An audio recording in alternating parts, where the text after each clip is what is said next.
તો રામ રામ, જય શ્રી કૃષ્ણ, જય માતાજી એન્ડ ગુડ આફ્ટરનૂન મિત્રો. તમારા માટે આપણે રોજ આ સિરીઝની અંદર જેની ફરમાઈશ હતી કે સર હાલ એનટીપીસીની એક્ઝામની અંદર જે કાંઈ પ્રશ્નો આવ્યા છે એનું થોડું સોલ્યુશન કરાવો, જેથી કરીને અમે અપડેટ થઈએ કે ભાઈ અત્યારે કેવું પૂછાઈ રહ્યું છે. એની સિરીઝમાં આપણે આ બીજો ત્રીજો ભાગ મૂકી રહ્યા છીએ. 2 દિવસ પહેલાં ગણિતનું મૂકેલું છે, ગઈકાલે આપણે રિઝનિંગના નવા તાજા પ્રશ્નો મૂક્યા છે, એમાંનો આજે આપણે આમાં ચાલુ કરી રહ્યા છીએ. એની સાથે એક સારી વાત એ છે કે આપણે વીકમાં 2 ફ્રી ટેસ્ટ જે છે એ રાખીએ છીએ અને એ ટેલિગ્રામની અંદર મળે છે. એ આપણે એક ટેસ્ટ બુધવારે અને એક શનિ રવિમાં રાખીએ છીએ. તો આજે બુધવાર છે તો હું તમને જરા કહું છું, કોમેન્ટ કરીને કહેજો કે એ ટેસ્ટ આપણે આજે કેટલા વાગે મૂકું અને કાલે એનું સોલ્યુશન કરાવું, બરાબર છે. એટલે તમે જે સમય આપશો એ સમયે હું ટેલિગ્રામમાં નાખી દઈશ. અને નવા હોય તો ખ્યાલ ના હોય, ટેલિગ્રામની લિંક નીચે ડિસ્ક્રિપ્શનમાં આપને મળી રહેશે, એટલે આપ જોડાઈ જાજો, જેથી ફ્રી ટેસ્ટ બહુ સારી હોય છે અને એના માટે ખૂબ જ સમય આપી અને આમ એમ કહેવાય કે ભાઈ વ્યવસ્થિત રીતે ને તમને 100% હેલ્પ કરે એવી ટેસ્ટ હોય છે. આલિયો માલિયા જેવી ટેસ્ટ હોતી નથી, એટલે તમને કામ આવશે. અચૂકથી આપજો. ઓકે, તો હવે આજે આપણે પહેલા પ્રશ્ન તરફ જઈએ. પહેલો પ્રશ્ન જે છે ને એ બહુ લાંબો પ્રશ્ન છે, બરાબર, પરંતુ આવ્યો છે. અને ગઈકાલે આપણે જે ઓલા કરાવ્યા ને, તમને ખબર હોય તો એક જણાને સોમવારે પરીક્ષા, મંગળવારે આને, બુધવારે આને, ગુરુવારે આને, બરાબર. એ મેં એક શિફ્ટમાં જોયું તો 8 પ્રશ્ન છે, બોલો. એટલે આનાથી બચીને તો ક્યાં જવું? 8 પ્રશ્ન નાખતા હોય એક શિફ્ટમાં તો આપણે અચૂક કરવો જ પડે, બરાબર છે, કારણ કે એનાથી કેટલાક આઘા ભાગીશું.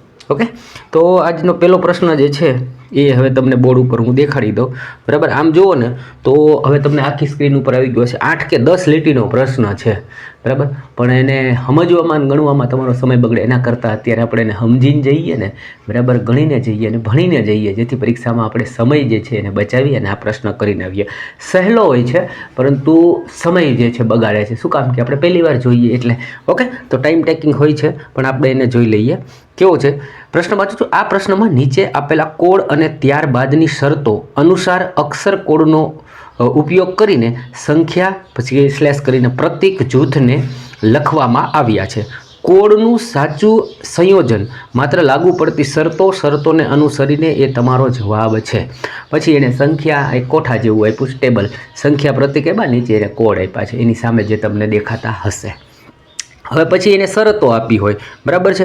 જો પહેલું ઘટક પ્રતીક હોય અને છેલ્લું સંખ્યા હોય તો આ 2 એટલે કે પહેલા અને છેલ્લા ઘટક માટેના કોડ એકબીજાના સાથે અદલા બદલી કરવી પડે. આ સૂચનાઓ છે, એને પહેલાં આપણે વાંચી લઈએ. પછી આ પ્રશ્નને હિટ ક્યાંથી કરવો કે ઓછા સમયમાં કેમ કરી શકો એ પણ હું તમને શીખવીશ. પછી શું કહે છે? જો પહેલું ઘટક બેકી સંખ્યા હોય અને છેલ્લું ઘટક એકી સંખ્યા હોય તો પહેલા અને છેલ્લા ઘટકને પછી કાઉન્સ કરી અને સી તરીકે એને વર્તુળમાં સી લખ્યું છે, સી તરીકે લખવાનું રહેશે. ત્રીજી શરત છે, જો બીજા અને ત્રીજા બંને ઘટક પૂર્ણ વર્ગ હોય, બરાબર, જો બીજા અને ત્રીજા બંને ઘટક પૂર્ણ વર્ગ હોય, સમજો, તો ત્રીજા ઘટકને બીજા ઘટક માટે કોડ તરીકે લખવામાં આવે છે, બરાબર. આવી સૂચના કરી. પછી પ્રશ્ન એને જે આ શરતો છે ને એ વાપરવાની ક્યાં, એ હવે લખ્યું 2 પછી હેજ @ ને 7 ને 9. આ જે સંખ્યા છે ને એને આખી તમારે ઓલી શરત હારે મેચ કરવાની છે. એટલે આ તો પ્રશ્ન જોયો, ઓપ્શન જોયા.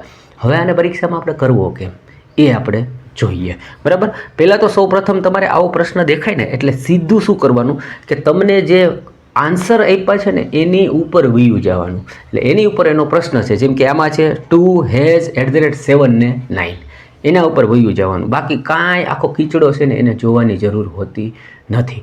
જો દોસ્તો, જીવનની અંદર અમુક વસ્તુ એવી હોય કે આપણને ગમે ન ગમે એ ભેગી આવતી હોય. એમ પ્રશ્નની લીટી એક જ છે પણ એની હારે બધું ભેગું આવ્યું છે, બરાબર. એટલે એને આપણે ના ન પાડી શકીએ, એને હારે સ્વીકારવું પડે.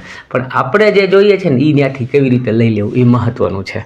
ઓકે, તો હવે આ પ્રશ્ન જે છે એ હું તમને બોર્ડ ઉપર કરાવી દઉં છું, જેથી કરીને તમે પણ આવો પ્રશ્ન કરી શકો. ઓકે, હવે જે કે પ્રશ્નમાં સૂચન હતું ને એ મેં લખી નાખ્યું. હવે જો શું કહે છે, 2 હેજ @ 7 9 આ તમારો ક્વેશ્ચન્સ છે અને ઉપર એણે જે સંખ્યાને કોડ આપ્યા છે એ મેં તમને દર્શાવી દીધા. હવે મેં કીધું ને એમ કે તમારે પરીક્ષામાં શું કરવાનું, આને ધ્યાને રાખીને સીધી શરત વાંચવાની, બરાબર છે. તો શરત જે હતી ને એ અત્યારે તમને નહીં દેખાતી પણ મેં પહેલાં વાંચીને સંભળાવી. એમાં શું કીધું કે જો પહેલું ઘટક પ્રતીક હોય, હવે મેં પહેલી લીટી વાંચી શરતની, પહેલું ઘટક પ્રતીક છે તો પ્રતીક નથી, સંખ્યા છે, એટલે એ શરત વાંચવાની જ નહીં. તમે ફટાફટ એને છોડી દો, સમય કેમ બચાવો એ કહો. બીજી શરત છે, જો પહેલું ઘટક બેકી સંખ્યા હોય, એટલે આમ નજર મારી તો કે હા બેકી છે, તો જ એને વાંચવાનું. પછી શું કહે, તો પેલું છે એ બેકી સંખ્યા હોય અને છેલ્લું એકી સંખ્યા હોય. છેલ્લું એકી સંખ્યા છે. હા, એટલે હવે તમને એક રસ્તો મળી ગયો, મારે કયા રસ્તે દોડવું, મારો જવાબ આમાંથી જ મને મળવાનો છે. એટલે એ લાઈન આપણે વાંચી તો એણે કીધું તો પહેલા અને છેલ્લા ઘટકને, બરાબર, પહેલા અને છેલ્લા ઘટકને એટલે આને અને આને કામ આવી રીતે એણે કીધું વર્તુળમાં સી તરીકે લખવામાં આવે છે. આટલી જ લીટી વાંચીને એટલે ઓપ્શનની અંદર બીજું ઓપ્શન હતું, એક જ એવું ઓપ્શન છે કે જેના અંદર આ રીતે વર્તુળમાં સી છે અને એક સિમ્બોલ તરીકે બોલે છે, બરાબર, પણ આપણે એમાં નથી પડતા, તમને દેશી ભાષામાં સમજાય કે ભાઈ વર્તુળ ગોળ કર્યું છે ને એમાં સી છે.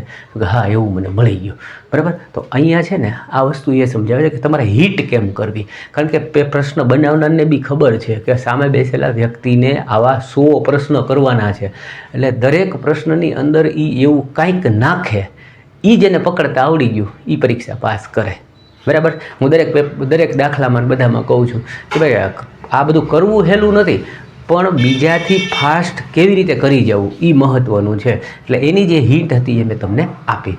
બીજો પ્રશ્ન છે એને થોડોક જોઈ લઈએ. હવે બીજો પ્રશ્ન છે એ તમને વિધાન અને તારણો, વિધાન ને નિષ્કર્ષ ને કથન આવામાંથી જોવા મળશે. એવું પણ એક આપણે બધી પેટર્ન લેતા જઈએ ને, વાંધો શું છે, શીખવું જ છે તો જે પૂછાય છે એ બધાને શીખીએ, બરાબર છે.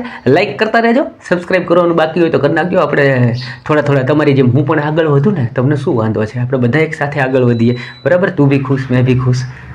ઓકે, તો પ્રશ્ન શું કહે છે કે ભાઈ આવી ગયો હશે આપેલા વિધાનો અને તારણો, આ બધી સૂચનાઓ વાંચવામાં જ તમારો ટાઈમ બગડે, બરાબર. પરીક્ષામાં તો છે ને આ વાંચવાનું જ નહીં, પરીક્ષામાં તમારે શું જોવાનું, એ આખો કોઠો લખ્યો ને એની હેઠે સીધી નજર મારવાની.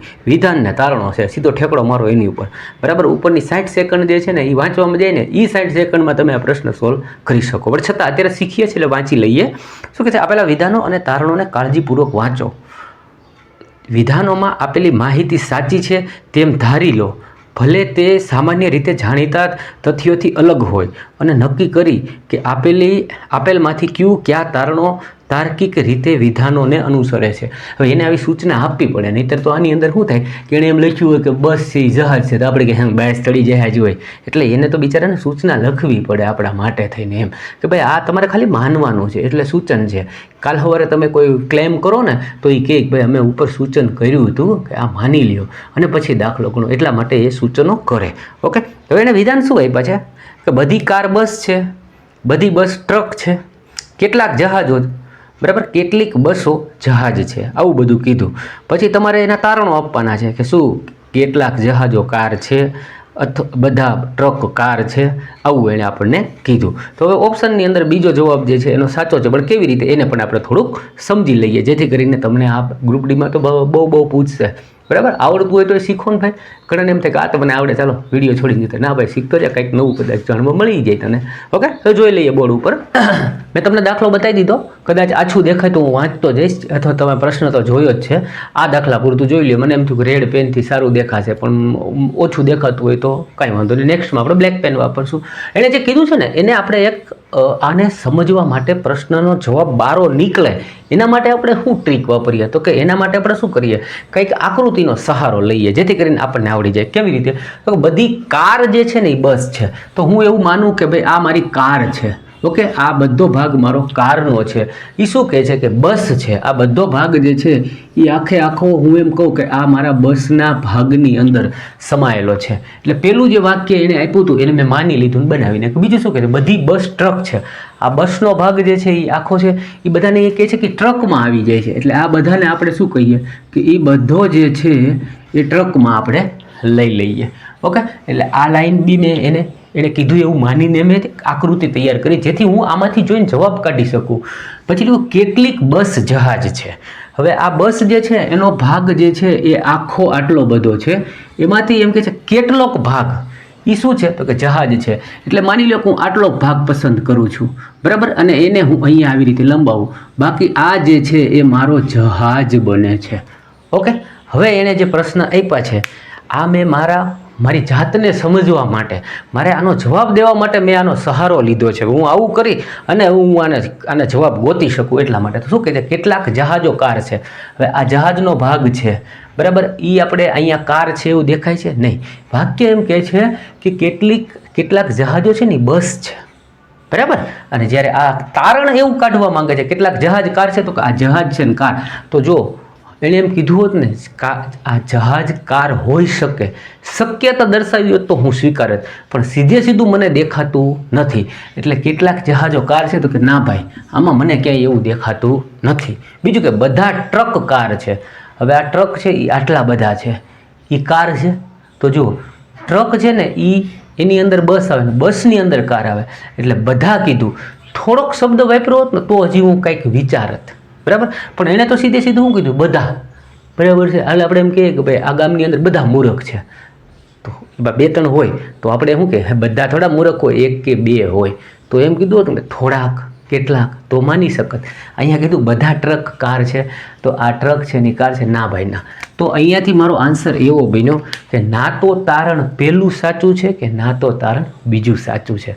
બંને તારણો જે છે એ આપણે ખોટા છે ને ઓપ્શનમાં એવું જ આપ્યું કે ન તો તારણ 1 કે ન તો તારણ 2.